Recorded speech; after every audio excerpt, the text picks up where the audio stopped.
Usai ditetapkan sebagai tersangka, Gede Ari Astina alias Jering menjalani masa penahanan di Rutan Polda Bali sejak Rabu 12 Agustus 2020.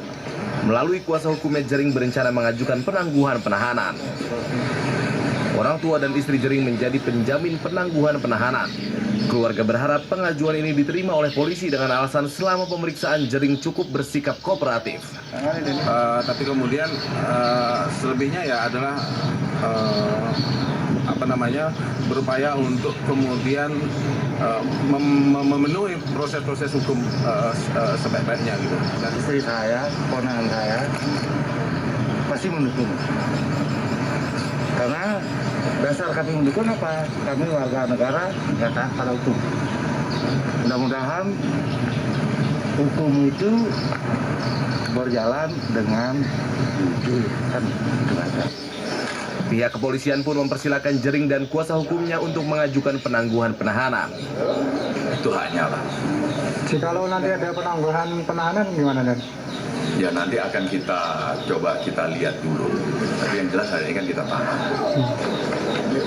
Sesuai proses penyidikan, Jering akan ditahan selama 20 hari sebelum berkasnya dilimpahkan ke kejaksaan jika tidak ditangguhkan.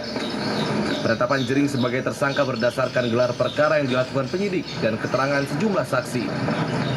Jering disangkakan dengan pasal 28 ayat 2 Undang-Undang Informasi dan Transaksi Elektronik.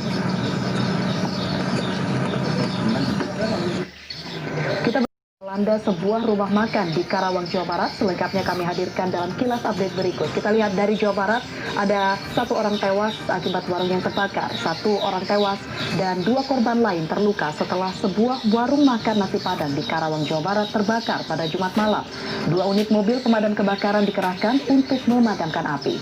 Warga mengaku sempat mendengar ledakan dari dalam rumah sebelum muncul api dan terus membesar hingga membakar bangunan warung.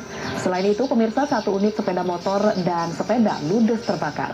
Istri pemilik warung tewas di lokasi kejadian. Adapun suami dan sang anak menderita luka bakar yang cukup serius. Kedua korban langsung dilarikan ke Rumah Sakit Umum Daerah Karawang.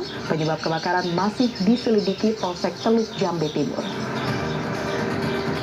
Informasi selanjutnya dari Jawa Timur, pembukaan tempat ibadah diwarnai kericuhan. Dirjen Bimas Buddha Kementerian Agama membatalkan rencana pembukaan gembok pintu gerbang tempat ibadah Tri Dharma Kuang Singdio, tepatnya di Kabupaten Tuban, Jawa Timur, Jumat pagi, karena perselisihan antar pengurus. Salah satu kubu pengurus tempat ibadah berencana membuka gembok bersama Dirjen Bimas Agama Buddha, namun ditolak kubu satunya. Kedua kubu bahkan adu mulut dan aksi dorong menjelang pembukaan, hingga Dirjen Bimas memilih mundur dan membatalkan acara.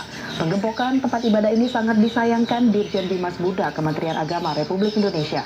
Konflik antar pengurus boleh saja diselesaikan melalui jalur hukum, namun tempat ibadah merupakan milik umat, sehingga mereka berhak masuk untuk menjalankan ibadah sesuai keyakinan. Dan informasi terakhir, ada tumpukan sampah yang sebanyak 150